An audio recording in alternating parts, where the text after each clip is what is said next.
And we are good. So the challenge I posed to my students last semester was basically the PG&E website has no mobile site, but I also said I want them to create a mobile version where you can actually log in or at least announce to PG&E that you have an outage. The problem with this is that currently with PG&E, all you can do is pick up the phone and physically call any 800 number. Who actually makes phone calls these days? If you think about it, it's becoming less and less apparent. Your minutes getting longer and longer. So I said, well, they have no mobile site, so we need to create a mobile site that does two things. One, I can actually tell PG&E I have an outage, but two, I can look up and see where my outages are. So it was a twofold approach, and this came from the fact that they have no mobile version. So two we had to solve was this issues, but also we had to create a mobile site around it. So working through these couple processes, these are two of my favorite pieces that I like to have. So any piece, we had PG come in and talk to them. So they pick colors, profiles, they had this whole setup ready to go. And once again, their goal is to make it a really easy to use, low bandwidth users in mind. And I also wanted to make sure there wasn't just iPhone only exclusivity, because Androids, whatever else is out there, is part of the whole thing. The basic stats of who they are, their personas.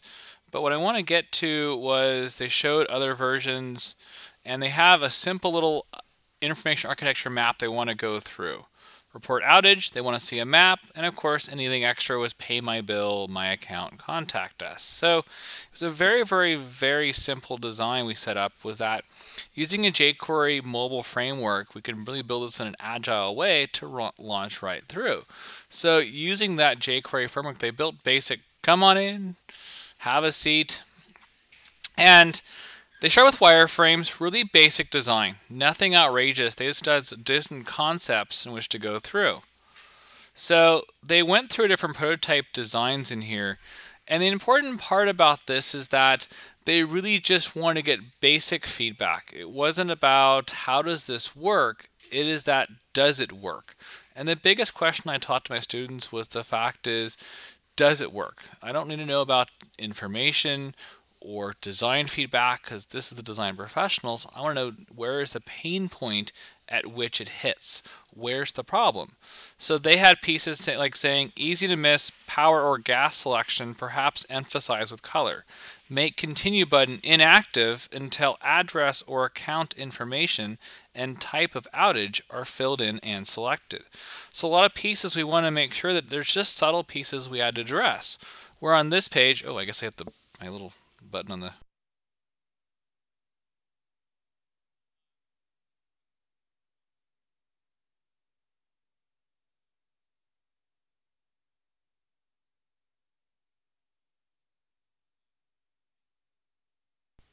There's my mute button back. Okay, never mind.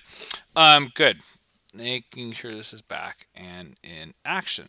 So once again, really did some simple tests by trying to get them from one point to the other point. So they also said, is selecting SMS or phone call required to be done?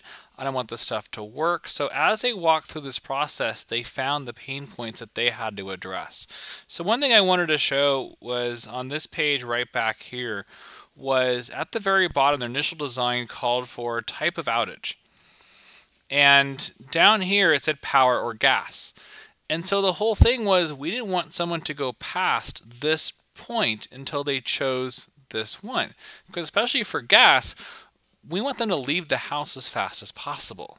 You know, don't tell them to light a match and look for the gas. So once again, there was this design in place where when someone clicked on power or gas, hopefully the gas would alert someone. So in this design, especially here, did a quick test to see would someone actually use this. And so what happened was in this design, report an outage. So what actually came about as this result of this design is that you type your address, or if you already have an account, you can type your account number. But we also wanted to make sure that it wasn't like just fake accounts going through. Someone actually could register and actually have their account proof set up. But notice that the submit button, actually it's not, it did go back, hang on. Oh, she changed this one for a second. Doesn't light up until you actually click on power or gas. And once you fill the stuff out, then the submit button runs in that way. So the important part is that we actually found a pain point that we didn't want users to go past this, and we found without the submit button being highlighted that that actually was the problem to be had. So those little simple pieces come into play where just a simple little quick test made sure that that was the issue we had to solve. When I say quick test, we're talking about a very, very quick test. Let me pull up another PDF project of more of a visual quick test I can show you in here. Hang on 1 second. In this one, I'm going to dig up these little flowcharts. Come on, Acrobat. Come on. Come on. There you go. Apparently Acrobat is still waking up from its lunch today. So what we did was, in this kind of flow, in this group, we tested these flowcharts to say, can a user get from point A to point D? It wasn't about what do you think about the design, it's that can you get from here to here. And this design showed more of a visual flow of their page. It's an overall flow chart, but then this group went a step further and said, we want this task to go from this one to this one to this one to this one to this one. And they said, well, can you get there or can you not? And so the results were more of, in this case, 4 or 5, was it easy, was it difficult, where did you hit those pain points? And so they found ways to solve their problems using these quick tests. Now, when I also say quick tests, I'm talking about testing no more than about 3 people. The reason why I say 3 is usually when you get 2 people testing, you're hopefully going to get the same result in a good way. But there could be that outlier that just has no idea what you're showing them and they are totally confused. That third person will confirm or deny the results of the next person you just tested. So going past 3 for this group, I didn't feel was worth it. I said, if you can't get the results from 3 people, you need to rethink your original testing objective in the first place. And that's why I say a quick test, was because half these tests took no more than probably about 20-30 minutes to actually produce a successful result. So this group, while they had a lot of pre-planning, I call the famous phrase of measure twice, cut once. I think about it a lot more than when I actually test it, because the test should be good to go. And the issue that they had was that the bigger piece of all this stuff in here was they couldn't find a certain location in this area. That what happened was this current design, this is their fixed up one, but these 3 drop down boxes, I hope I'm not doing it again. Uh-oh, what did I just do? I think it's still working. Anyways, we'll figure out later what's going on. I can't figure this thing out. It's just like the wrong spot to hit right here. So what they found with this design is that when they first tested this, they had that report by access. It's kind of hard to see in the farther away screen, but there's 3 plus signs. And the original design had one actually open. The problem was when they had it open, you couldn't see the report by text. So users actually missed that option. So when they tested it, they went right past it and didn't see it because it was, even though I don't like this phrase, below the fold. It was below the actual lower part of this iPhone. So they actually made a simple change and said, let's report by address is going to be closed. So you have to activate one of these 3 options for it to be used. So it's not a big change, but it actually made a big difference in a quick test. And when they found was that they got the results on this one, if I can not trip over these cables, that, let's see, where else was the result? Hang on a second here. Somewhere else in here, wasn't pleased. I think it was on the 3rd test that they complained about they couldn't see stuff. I'm trying to find the actual piece. But once again, somewhere in here I'm not finding the actual page. But it did say they couldn't find that one option. So these simple tests are not to test this entire site, but to test small micro pieces. And what I call pain points. The idea is that you go until you hit that brick wall and go, I don't know what to do. And so it's those subtle changes that made these pages really successful to use. So this group has this project right here. So we tested on the iPhone 4. We figured you can always see more on the iPhone 5, naturally, with a bigger screen. And it's always important to test on the actual device, but since I don't have the iPhone here, we've got Mr. iOS Simulator to make us represent it. But what's really helpful is you can see the limitation of space.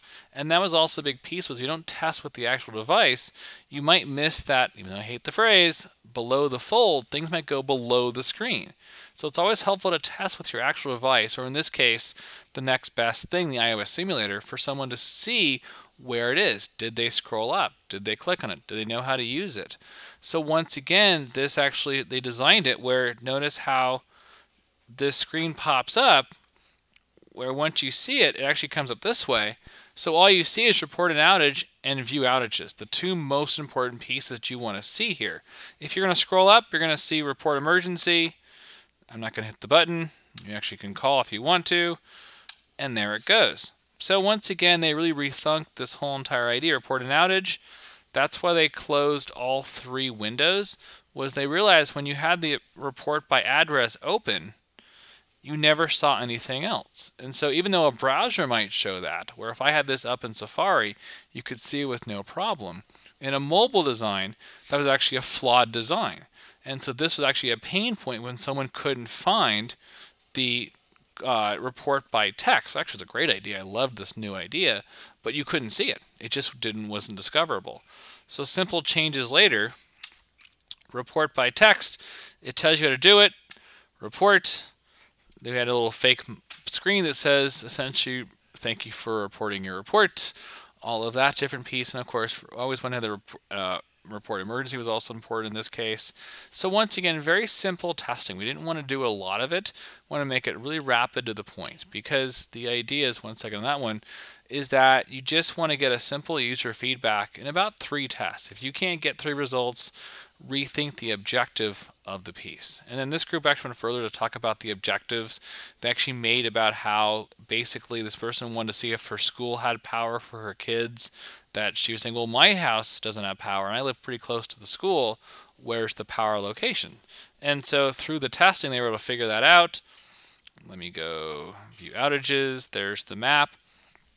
So subtle changes we made on this one, including the distance location. So you couldn't search by zip. We actually had it geolocate you by location. So in case, we faked this one, but still, it says San Francisco, and then we said Daly City because San Jose, because thinking about usability, I don't, if I live in San Francisco, I'm probably going to want to know about the San Francisco before I hear about San Jose outages. Just like if I live in the East Bay, I don't care what's happening in Santa Cruz.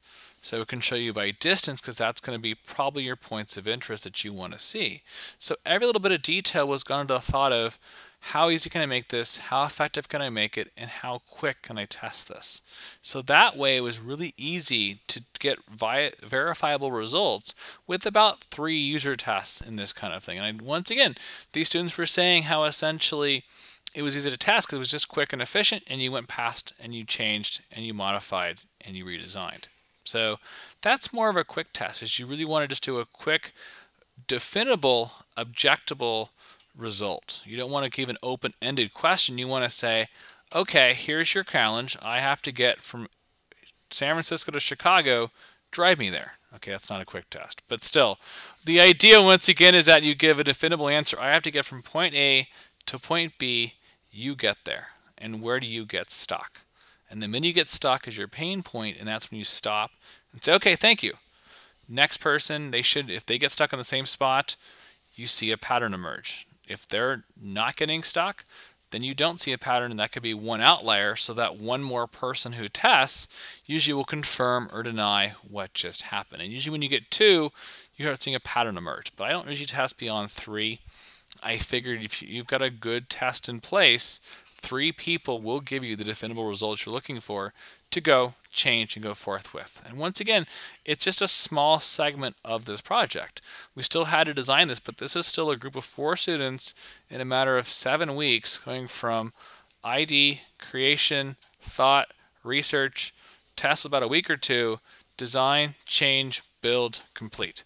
They built the entire site in 7 weeks. So this site was effective with 4 people.